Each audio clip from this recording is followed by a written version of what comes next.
Hello friends, good morning. अब हम पढ़ने जा रहे हैं क्लास 12th का फिजिक्स। जो आज का हमारा टॉपिक है वैद्युत क्षेत्र की तीव्रता। कल हम लोग वैद्युत क्षेत्र, वैद्युत बल रेखाएं और वैद्युत बल रेखाओं के गुण को हमने कवर किया था।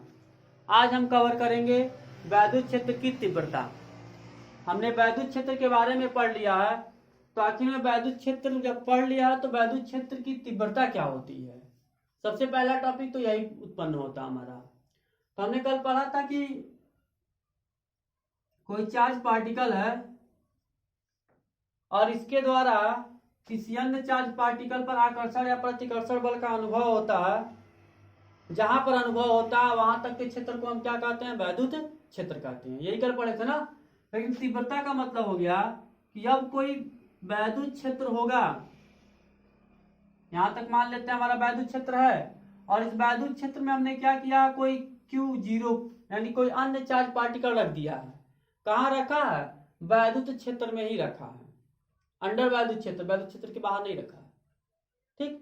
जब वैद्युत क्षेत्र में हमने किसी चार्ज पार्टिकल को रख दिया है तो इस चार्ज पार्टिकल के द्वारा इस दूसरे चार्ज पार्टिकल पर, ठीक, जिस बल का अनुभव होता है उसको, और ये जो परीक्षण आवेश है इसके जो अनुपात होता है उसी को हम क्या कहते हैं? वैद्युत क्षेत्र की तीव्रता कहते हैं। तीव्रता का मतलब ही सीधे ये हो, यहां से आप निष्कर्ष निकाल सकते हैं कि पर यूनिट जो फोर्स लगता है उसी की हम बात करते हैं। मतलब यहां से यहां तक टोटल डिस्टेंसेस कुछ होंगे, यहाँ पे चार्ज है, इसके द्वारा, इस चार्ज के द्वारा यहाँ पीछे बहुत सारे चार्जेस होंगे, तभी तो अनुभव करेगा। ठीक।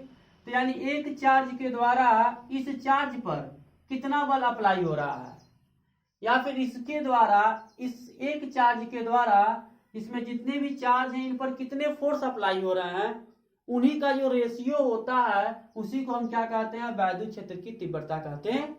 मतलब सीधा सा निष्कर्ष निकलता है कि वैद्युत क्षेत्र की तीव्रता को हम ई से डिनोट करते हैं।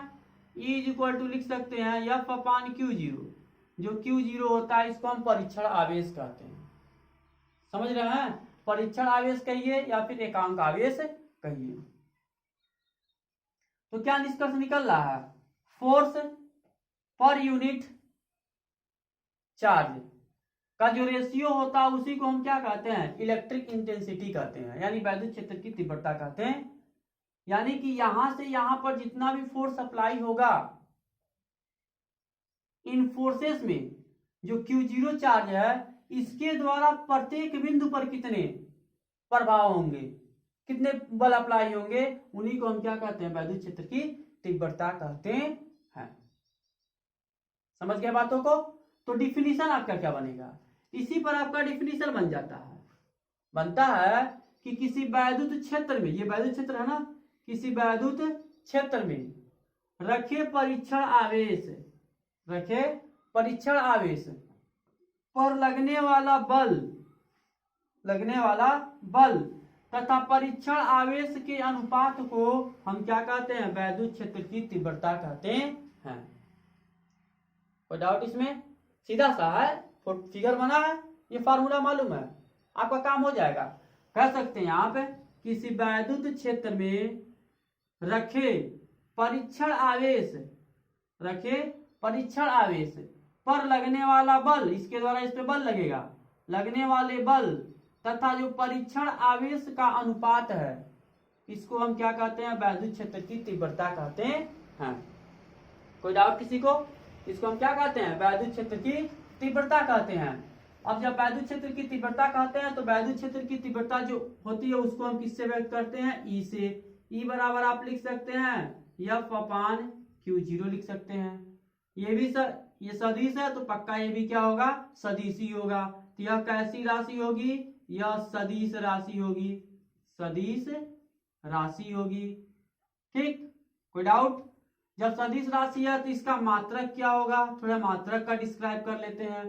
तो बल का मात्रक हो जाएगा आपका कूलाम, और चार्ज का मात्रक गलत हो गया। बल का मात्रक आपका हो जाएगा न्यूटन और चार्ज का मात्रक हो जाएगा कूलाम। तो हम कह सकते हैं इसका जो मात्रक बना वो क्या बना, न्यूटन प्रति कूलाम बना।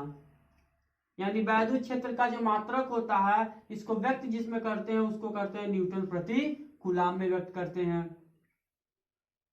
कोई डाउट किसी को? अब आगे बढ़ते हैं। इसके बाद इसकी बीमा की बात करते हैं कि इसकी बीमा कितनी होती है। तो जो अगर आप बीमा की बात करेंगे तो इसका बीमा भी यहीं से आप निकाल सकते हैं। बीमा कैसे निकालेंगे, न्यूटन है, यह न्यूटन अपान कूलाम। न्यूटन माने बल का मात्रक है, बल की बीमा कितनी होती है mLT पे -2। कूलाम की बीमा क्या होती है AT। ट्रांसफर कर दीजिए, m तो m ही रहेगा, l तो l ही रहेगा, t पे +1 है, ऊपर जाएगा तो -1 और -2 मिलकर t पे कितना हो जाएगा -3 हो जाएगा। a ऊपर जाएगा तो कितना हो जाएगा a पे -1 हो जाएगा। कोई डाउट? ये इसकी हो जाएगी बीमा। तो वैद्युत क्षेत्र के बारे में आप पढ़ लिए। वैद्युत क्षेत्र किस प्रकार की राशि है, सदिश है कि अदिश है। वैद्युत क्षेत्र का मात्रक पढ़ लिए कि वैद्युत क्षेत्र का मात्रक क्या होता है, वैद्युत क्षेत्र का बीमा क्या होता है, इतनी चीजों को आप पढ़ लिए हैं। कोई डाउट है? अब हम पढ़ेंगे कि कोई एकांक आवेश के कारण वैद्युत क्षेत्र पे लगने वाला बल। चला नेक्स्ट टॉपिक में। आप इसको चाहे तो चेंज कर सकते हैं, इसको आप इस फार्मूले को आप आगे भी बढ़ा सकते हैं। E = F/Q0 को लिख सकते हैं F = E × Q0। इधर आएगा तो मल्टीप्लाई कर लेगा। बातें समझ में आ रही हैं? समझ में आ रही है तो वीडियो को लाइक और शेयर कर दीजिए और सब्सक्राइब करना तो बिल्कुल मत भूलिए। आप जितना शेयर करेंगे, लाइक करेंगे, उतना ही और हम वीडियो बनाते रहेंगे, हमारा मोटिवेशन उससे बढ़ता रहेगा।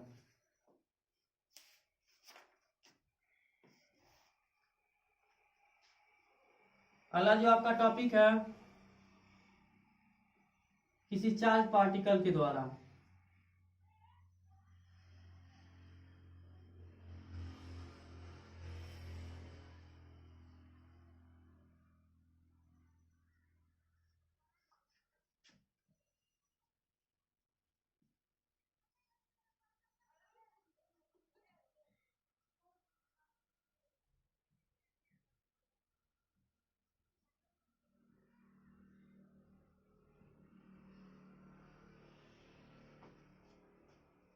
कहा जा रहा है किसी बिंदु आवेश के कारण उत्पन्न वैद्युत क्षेत्र की तीव्रता।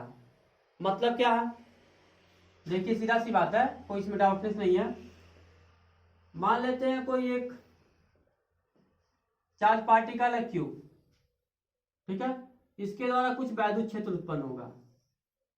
मान लेते हैं यहां तक हमारा उत्पन्न हो गया इसका वैद्युत क्षेत्र हो गया, और यहां पर एक कोई अन्य परीक्षण आवेश हमने रख दिया Q0 रखा है, ठीक। मान लेते हैं इन दोनों के बीच का जो डिस्टेंसेस है वो कितना है बाबू, R है। कितना है, R है, ठीक। कोई डाउट है क्या आपको? डाउट हो तो बेझिझक पूछ लीजिए। अब क्या होगा, यह चार्ज पार्टिकल इस पर भी फोर्स लगाएगा और ये चार्ज पार्टिकल क्या करेगा, इस पे फोर्स लगाएगा, ठीक। दोनों एक दूसरे पे फोर्स लगाएंगे तो फोर्स तो लगेगा ही लगेगा। हमको फाइंड क्या करना है, वैद्युत क्षेत्र की तीव्रता फाइंड करनी है। तो वैद्युत क्षेत्र की तीव्रता आखिर में इन दोनों के बीच में होगा कितना, इसी को हमको कैलकुलेट करना है, ठीक है।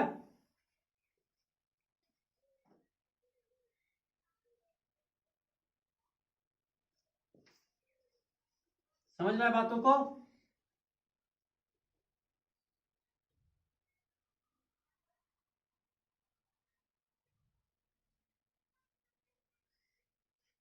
इसको मान लेते हैं यह ए बिंदु पर है और एक इस पर है बी बिंदु पर, ठीक है। तो सबसे पहले तो आप पता कीजिए वैद्युत क्षेत्र होगा कितना। तो आप पढ़ चुके हैं, क्योंकि हम जानते हैं कि जब कोई आवेश किसी दूसरे आवेश के क्षेत्र में रखा जाता है तो वहाँ वैद्युत क्षेत्र उत्पन्न होता है। जो वैद्युत क्षेत्र उत्पन्न होता है वह कितना होता है, वह E होता है। E बराबर कितना होता है, F अपान कितना होता है, जो आवेश रखा गया वो होता है Q0 होता है। ये होता है कि नहीं होता है? होता है। फोर्स भी तो लग रहा है, तो लिखेंगे Q तथा Q0 के बीच लगने वाला बल। तो कूलाम का नियम का प्रयोग करना पड़ेगा। कूलाम के नियम का प्रयोग करेंगे तो कितना होगा, F vector equal to 1/4 pi epsilon 0 Q0। ये Q0 है ना, दोनों के बीच का डिस्टेंस कितना है, r²। कोई डाउट? इसकी वैल्यू क्या करेंगे, इसमें ले आकर के पुट कर देंगे। इसको इक्वेशन नंबर फर्स्ट मान लेते हैं। समीकरण 1 में क्या करने पर, रखने पर, लाइए वैल्यू यहाँ पुट कीजिए। तो ई वेक्टर बराबर हो जाएगा, एफ की वैल्यू पुट करेंगे 1/4 पाई एप्सिलॉन 0 Q0/r²। नीचे Q0 है, ध्यान दीजिएगा, Q0 से Q0 कैंसिल। तो क्या आ गया, वैद्युत क्षेत्र E बराबर आ गया 1/4 पाई एप्सिलॉन 0 Q/r²। कोई डाउट आपको? यानी कि अगर कोई चार्ज पार्टिकल रखा गया है वैद्युत क्षेत्र में, तो उसके द्वारा कितना वैद्युत क्षेत्र की तीव्रता होगी, तो E equal to 1/4 pi epsilon 0 Q/r²। मात्रक आपका वही होगा, न्यूटन प्रति कूलम। बीमा आपकी वही होगी, कुछ चेंज होने वाली नहीं है। 1/4 पाई एप्सिलॉन 0 की वैल्यू आप जानते हैं कितना होता है, तो 9 × 10⁹ होता है। Q का मतलब जानते ही हैं आप, आवेश है, और आप जानते हैं आप क्या, डिस्टेंसेस यानी कि दूरी है। कोई दिक्कत आपको? कोई दिक्कत है तो आप बता सकते हैं। ठीक, तो अब ये तो इसका डेरिवेशन हो गया, तो इसके बारे में क्या लिखेंगे, यही लिखेंगे आप, माना एक Q कूलाम का आवेश है जिसके द्वारा E वैद्युत क्षेत्र उत्पन्न होता है। E वैद्युत क्षेत्र r दूरी तक उत्पन्न किया जाता है। ठीक, यानी कि Q कूलाम के आवेश द्वारा A से B तक वैद्युत क्षेत्र उत्पन्न होता है, जहां बिंदु B पर एक अन्य परीक्षण आवेश रखा हुआ है। Q के द्वारा Q0 पर लगने वाला बल F है। अतः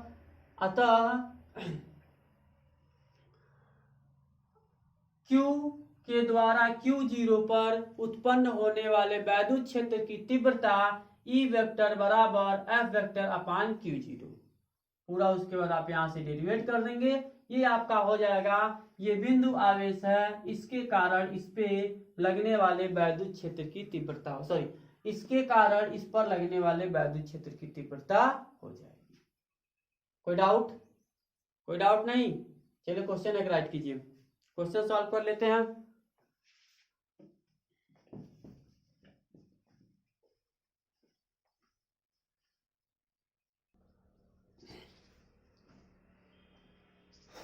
ध्यान दीजिए, ये जो फार्मूला आया है E equal to 1/4 pi epsilon 0 Q/r², ये जो फार्मूला आपका आया है यह निर्वात के लिए है। किसके लिए है? निर्वात के लिए। यदि कोई माध्यम हो, क्या हो, कोई माध्यम हो जिसका परावैद्युतांक कितना होना चाहिए, K।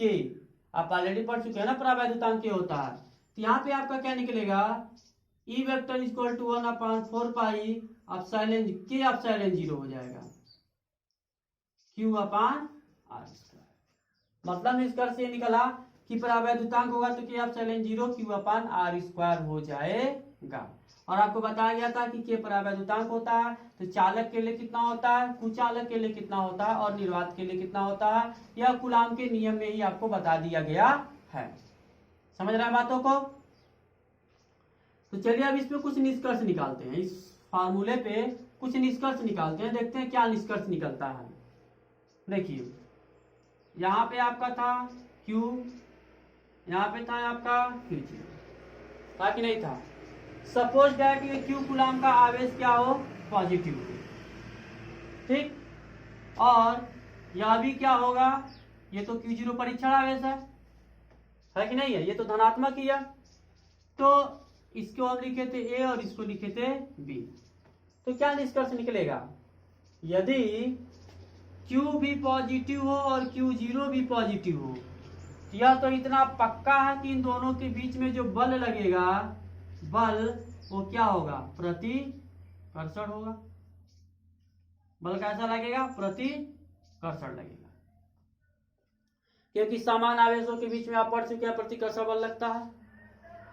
अब यहाँ पे जो वैद्युत क्षेत्र की दिशा होगी वो क्या होगी, वैद्युत क्षेत्र की दिशा, वैद्युत क्षेत्र की दिशा ए से किधर होगी, बी के तरफ पाई जाती है। यानी कि यहाँ पे जो वैद्युत क्षेत्र की दिशा होगी वो क्या होगी, ए से बी के तरफ। क्यों, ये भी तो बात है, क्यों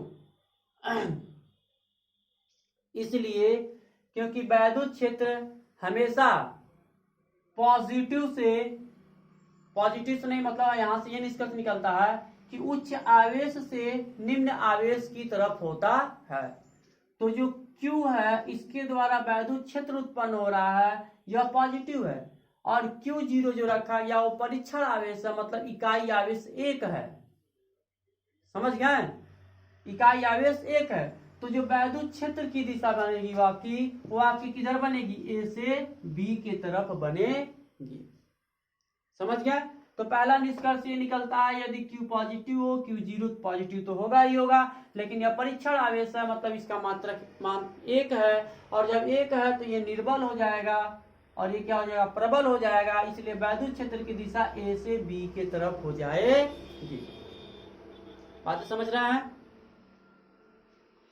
सेकंड कंडीशन हमारा आता है, यदि जो वैद्युत क्षेत्र जिसके द्वारा उत्पन्न हो रहा है यह क्या हो, आपका ऋणात्मक, और Q0 तो आपका ऑलरेडी पॉजिटिव ही रहेगा क्योंकि वो परीक्षण आवेश है। समझ गया, परीक्षण माने या तो न्यूट्रल हो सकता है या तो जीरो हो सकता है, लेकिन निगेटिव नहीं हो सकता, ठीक। अब क्या होगा इस कंडीशन में, इस कंडीशन में एक माइनस और ये प्लस, इस कंडीशन में क्या लगेगा, कौन सा बल लगेगा, आकर्षण बल लगेगा। ये तो फिक्स हो गया, आकर्षण बल लगेगा। अब इस कंडीशन में क्या हो रहा है कि जो ये चार्ज पार्टिकल है ये ऋणात्मक हो जा रहा, तो इसकी वैल्यू कम हो गई और इसकी वैल्यू क्या हो गई, ज्यादा हो गई। तो जो बल की दिशा होगी यानी वैद्युत क्षेत्र की जो दिशा होगी वो क्या हो जाएगी आपके बाबू, वैद्युत क्षेत्र की दिशा, वैद्युत क्षेत्र की दिशा क्या हो जाएगी इस कंडीशन में, बी से ए की तरफ हो जाएगी। बी से किधर हो जाएगी, ए की तरफ हो जाएगी, क्योंकि आपने पढ़ा है जो वैद्युत क्षेत्र होता है उससे और जो वैद्युत बल रेखाएं होती हैं उनसे वैद्युत क्षेत्र की तीव्रता की दिशा की गणना की जाती है। तो इस नियम के अनुसार हम कह सकते हैं, पहला कंसेप्ट तो आप ये क्लियर कीजिए कि जो वैद्युत क्षेत्र की दिशा होती है हमेशा उच्च से निम्न की तरफ होती है। तो यहाँ Q0 उच्च हो जाएगा, ए निम्न तरफ हो जाएगा, तो इसलिए यहाँ पे B से A की तरफ हो जाएगी। समझ गया।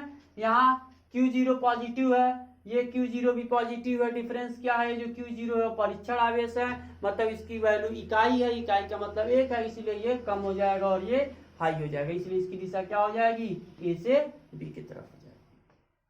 कोई डाउट नहीं। तीसरा कंडीशन आप इस फार्मूले से निकाल सकते हैं, यानी वैद्युत क्षेत्र का मान आपको बढ़ाना है तो आपको क्या करना पड़ेगा, जो Q कूलाम का आवेश जिसके द्वारा आप यानी कि यहां लिख सकते हैं प्रोपोर्शनल टू Q सीधे, ठीक।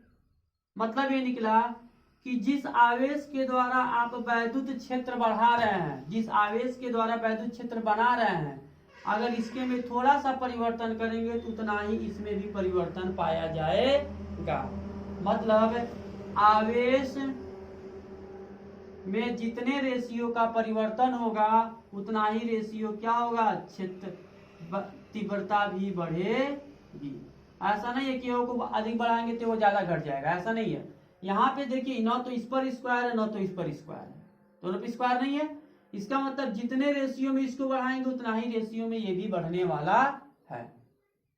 समझ रहे हैं? यानी वैद्युत आवेश को जितना बढ़ाएंगे उतना ही वैद्युत क्षेत्र में भी परिवर्तन पाया जाएगा। समान रेशियो में बढ़ते हैं।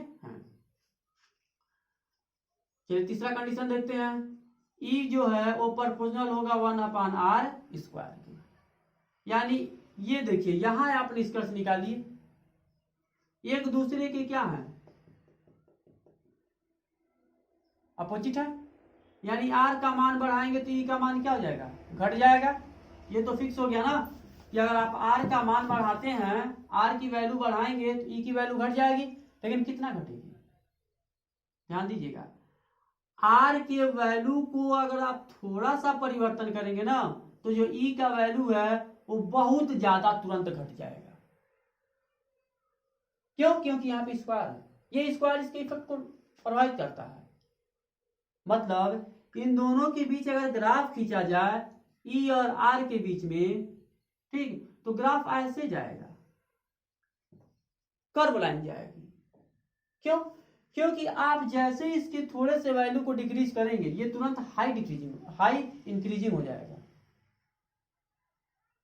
समझ रहे हैं? क्योंकि यहाँ पे स्क्वायर इसके मान को आके क्या कर देता, 2 गुना 3 गुना 4 गुना 5 गुना उतने ही मल्टीपल्स में, उतने ही वर्ग में क्या करता है, इसको डिक्रीज करना शुरू कर देता है। समझ गया? जो ई प्रोपोर्शनल होगा वह 1/k के भी होगा, परावैद्युत पे भी होगा। यानी वैद्युत क्षेत्र की तीव्रता जो प्रभावित होगी वह आपके परावैद्युत पदार्थ से भी होने वाली है। यानी दोनों चार्ज पार्टिकल के बीच में यदि आप ऑयल रख देंगे, ग्रीस रख देंगे, तो तुरंत इनके बीच में जो वैद्युत क्षेत्र की तीव्रता है, जो प्रभाव है, वो तुरंत क्या हो जाएगा, घट जाएगा। समझ रहे हैं? इसीलिए यही रीजन है कि जो तार गए होते हैं सड़क के किनारे इलेक्ट्रिक के, और जब बारिश होती है, रेनफॉल होता है, तो तुरंत इनकी अर्थिंग क्या हो जाती है, बढ़ जाती है। क्यों बढ़ जाती है? क्योंकि इलेक्ट्रिक तो गया हुआ है और इनके बीच में क्या आ जाता है, आपका पानी, वाटर चला जाता है। और जैसे ही वाटर आता है तो वाटर क्या है, कुचालक है। कुचालक है तो कुचालक का जो वाटर विद्युत का चालक होता है, शुद्ध जल कुचालक होता है। ठीक है, तो जब ये वाटर आता है तो मॉइस्चर प्रोड्यूस करता है, नमी, और नमी प्रोड्यूस करने के कारण इसकी वैल्यू तुरंत क्या हो जाती है, डिक्रीज हो जाती है। और जब इसकी डिक्रीज होती है तो इसकी फट से इंक्रीज हो जाती है। समझ रहे हैं कि नहीं समझ रहे हैं? के का मान, परावैद्युत का मान क्या जाता है, 1 से कम चला जाता है, घट जाता है, तभी जाकर के इसका मान बढ़ जाता है, तुरंत हमको इलेक्ट्रिक का शॉक लग जाता है। बात समझ गए? मतलब वैद्युत क्षेत्र का मान परावैद्युत पर भी निर्भर करता है, बीच की दूरी पर भी निर्भर करता है, और आर पर भी निर्भर करता है, सॉरी क्यू पर भी निर्भर, आवेश पर भी निर्भर करता है। ठीक, दिशा कैसे पता करते हैं? वैद्युत क्षेत्र की जो दिशा होती है वो हमेशा उच्च आवेश से निम्न आवेश की तरफ होती। ठीक, तो ये तो था आपका वैद्युत क्षेत्र के बारे में। इसी के साथ इस लेक्चर को समाप्त किया जाता है और आगे आपको पुनः एक नए वीडियो के साथ आना है। धन्यवाद।